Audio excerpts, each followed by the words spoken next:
Alright, YouTube, in this video I want to say two things, right? And the first thing I'm going to say is, before I talk about the topic and what was in the title, I'm going to say this is a disclaimer.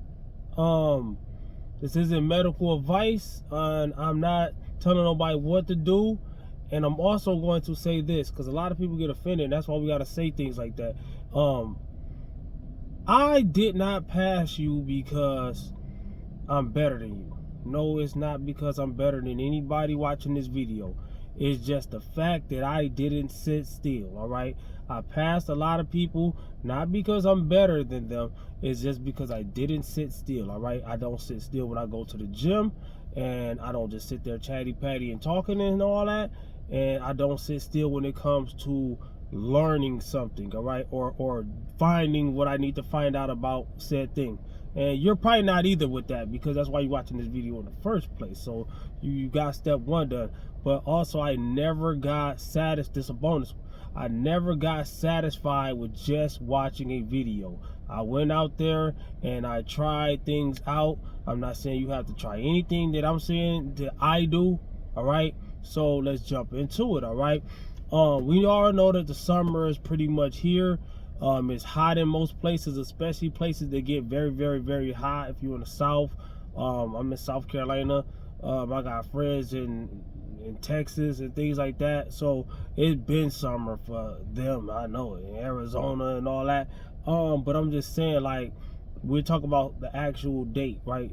Late June, right? Late June, early July, mid-July, late July, August, all that, September, probably the beginning of September.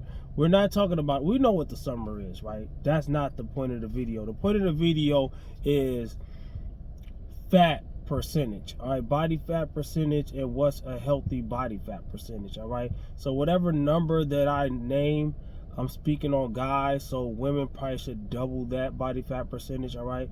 Women shouldn't be trying to get down to no 9%, 8% body fat, all right? 16% is very shredded for y'all. That's bodybuilding stage for women. 20-something% is probably more ideal. You know what I'm saying? For a guy, 25%, that's not shredded. That's not really lean. That's not really like literally fat, but that's like pretty much borderline medically obese, all right? So my thing is this, all right? What is the sweet spot? There's sweet spots. That's what I want to say. All right. Some people say having body fat on you is healthy. You need it to live. We know that. Being very shredded doesn't mean that you're healthy. We know that. Not everybody know that, but that's what I'm trying to tell you.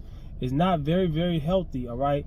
And it's not sustainable. We know that. But that doesn't, to me, if it's my goal, it doesn't mean that I shouldn't get there, all right, for me. All right, every year, sometimes a couple times a year, I get peeled to the bone, shredded, like I'm about to do a bodybuilding competition. Very close to being shredded enough to get on stage, all right? I think a few times I was shredded enough to get on stage. Not that I can't get on stage in a local show and still win with some of the physiques that I have presented on this channel. But you know, I mean, anything professionally, I would have got blown out the water, right? And plus, I'm a natural, so, you know what I'm saying? Even there's natural body, but I know that. Even then, I mean, I'm kind of getting off track with this, but I'm going to say that because I said that. I'm going to say this because I said that. In natural bodybuilding, a lot of them people ain't natty either, right? They don't really test, all right? They might do a little few tests here and there. A lot of times they test for things that's not even a PED, all right? They test for recreational things, all right? So, to get that out the way, I mean, everybody that I personally know a lot of these people who have been in bodybuilder shows, all right? A lot of people, they got Natty Pro in their bio on their Instagram and all that, and anybody can see that they, male and female, can see that they got the cap delts and all that. These a lot of people ain't natty, right? So, that's neither here nor there, though. We're talking about percentage or where that I feel like I should get to it. And when I say this, I'm saying all this without actually testing body fat percentage. I'm going what most of us go with, all right? Some people have been on DEXA scans, which can be inaccurate, and the rest of us, we're using our laser eye as like Greg or something like that. But, you know, I feel like I got that same talent, all right? But the only difference is I haven't competed a bunch of times. I haven't competed at all, really. I planned on it, and I was gonna do it. So a lot of people would say, this is what the title is, all right? A lot of people say that if you're not getting on stage, if you're not doing bodybuilding, that you should not get down to single-digit body fat percentage because it is not sustainable. All right, it's not sustainable for most people. You got to remember, everybody's different, all right? And it's not sustainable for most people. And some people are just, we have different genetics. We have different amounts of this hormone and that hormone. Some of us have higher ghrelin or leptin levels or lower ghrelin or leptin. You know what I'm saying? And the hormones that tell you whether you're full or you're hungry. All right, and some of us have higher cortisol. Some of us have higher testosterone than others. Some people have different stress levels, going through different. It's so many factors. All right. Even the people you hang around can be a factor. All right, some of us hang around, you know, me, I just be by myself most of the time, so it's easier for me. All right, some people, they hang around people that, you know, they overeat, so you eating with them, you birds of a feather flock together. You know what I'm saying? So and that's no diss to nobody, I'm just naming the facts.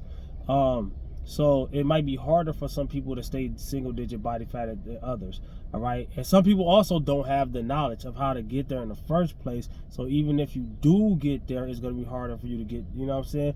Or some people did a certain harsh diet and somehow they had the willpower to get to there, but they don't know how to keep it. All right, they don't know how to eat. They don't or they had medicines that make them not want to eat, and then when they hopped off the medicine, they never really learned how to eat. They never really learned how to count their calories because they thought they didn't have to do it. And then when they get off that medicine, then they blow back up. You know what I'm saying? And me personally, I can't do that. I can't do the medicine. I can't. Nah, I'm good. I'm good. I don't want nothing in my body that's gonna tell me I don't want to eat. You know what I'm saying? I rather control myself. You know what I'm saying? So. And yes, that's easier said than done for some people, but I tell people all the time, you got to have your experience, your hands-on, just like you got driving a car, your hands-on experience got you to where you're at. You know what I'm saying? So same thing with dieting, same thing with running a business, same thing with making money, running a family, being in a relationship.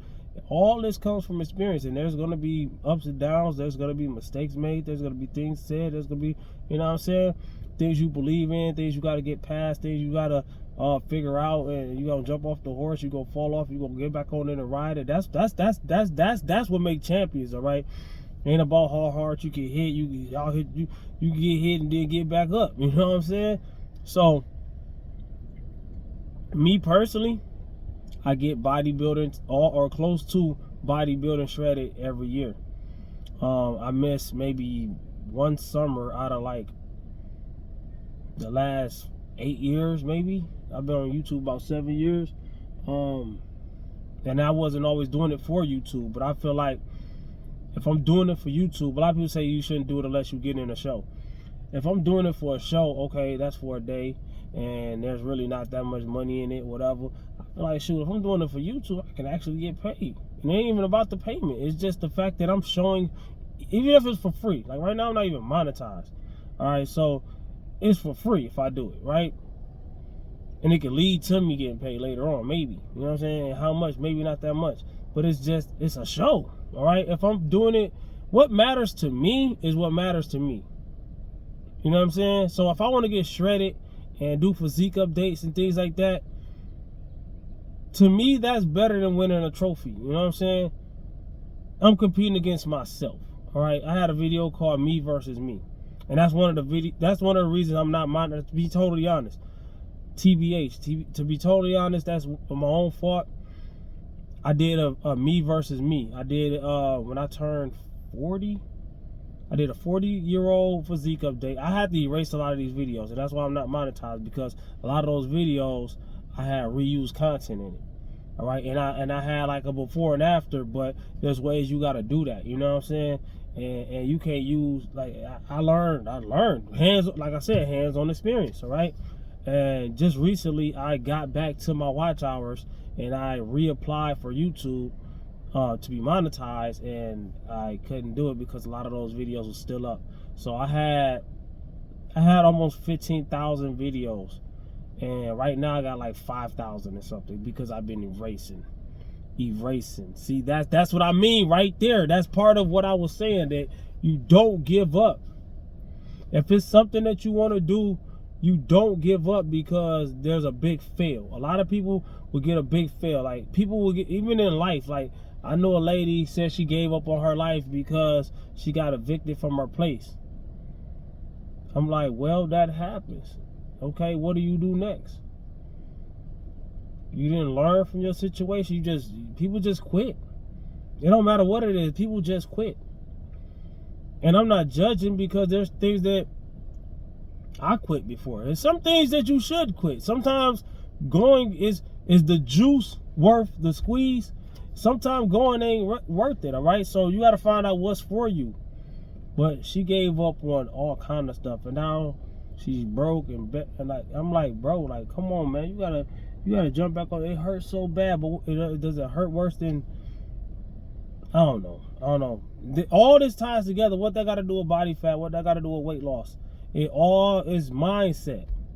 It all ties together. It does, bro, sis, whoever listening, learning, watching. It all ties together. All right. So me doing more than 15,000 steps a day and being in a caloric deficit and working out hard either way, even when I'm in a caloric deficit, my body is smaller, pushing the weights anyways, you know, to the best of my ability at 160 some pounds, 170 pounds, getting into the early 160s, mid to early 160s to get shredded. Used to weigh 275 and blah, blah, all that in between and everything in between, right? So I know what it feels like to dirty bulk and go in the gym, and anything I throw on the bar is coming up. I'm big, I'm strong, I'm you know, mass moves mass, the energy, calories are energy. So when I'm bulking, I'm lifting a certain way, you know, but then when I'm cutting, it's like, for me, everybody different, all right? But for me, there's times when I cut and got stronger while cutting, even as a natural. How? A lot of people won't understand this. How? I'm gonna tell you exactly how. That dog in me. Once I start getting on a ball, once I start getting them steps in, once I start seeing them fucking abs coming in, once I start seeing the scale go where I want it to go, slowly, so I can keep my strength. Make sure you do what you gotta do to keep your strength and your muscle up. All right. The same thing that you did to get them in the first place is the same thing you got to do to keep them, but it's different though, because now you have less calories. All right, that's why counting your calories is very, very important. That way you know where to be at. A lot of people don't count their calories, so when it's time to cut, they don't know where they need to be at. You know what I'm saying? And counting your calories is freedom. I get away with cheat days. A lot of people that don't count them, they can't really get away with their cheat day. They think they can. How you know how much over or under you going if you don't count? That's just like not checking the scale. That's crazy to me.